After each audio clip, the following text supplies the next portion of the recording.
আগের দিন তোমাদের সাথে শেয়ার করেছিলাম স্পঞ্জের ভিডিওটা, তো তারই ডেকোরেশনের ভিডিও আমি বলেছিলাম যে নেক্সট কোনো একটা পার্টি শেয়ার করব। তো আজকে সেই ভিডিওটা শেয়ার করছি।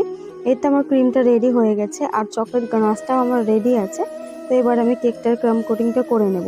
আর ক্রিমে আমি বেশি করে চকলেট দিয়ে ক্রিমটাকে চকলেটই করে নিয়েছিলাম, যাতে টেস্টটা আরও বেশি চকলেটই মনে হয়, খেতে খুব ভালো লাগে। তো তারপর আমি বসে পড়ি কেকটা নিয়ে ক্রাম কোটিং করার জন্য।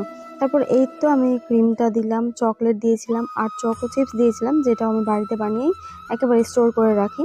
তো এই তো তারপর ক্রাম কোট করার পর আমি প্রতিবার যেমন করি, আগে ফ্রিজে কিছুক্ষণ সেট করে দিই, কখনো আগের দিন রাতে করে রাখি, কখনো আবার কয়েক ঘন্টা আগে করে রাখি। তো এটাকেও সেরকমই করে রেখে দিয়েছিলাম। তারপর আমি বসে পড়ি ফাইনাল ডেকোরেশন করতে।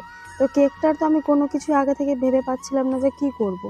তো তারপর আমি একবার ভাবি হঠাৎ করে যে চকলেট কেকটাই বানাবো, তাই জন্য এই কেকটা করা।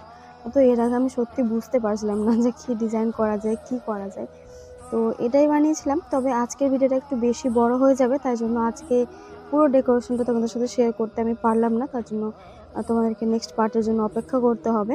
তো এই তো আমার ক্রাম কোটটা করা হয়ে গেছে, এরপর আমি এটাকে ফ্রিজে রেখে দেবো।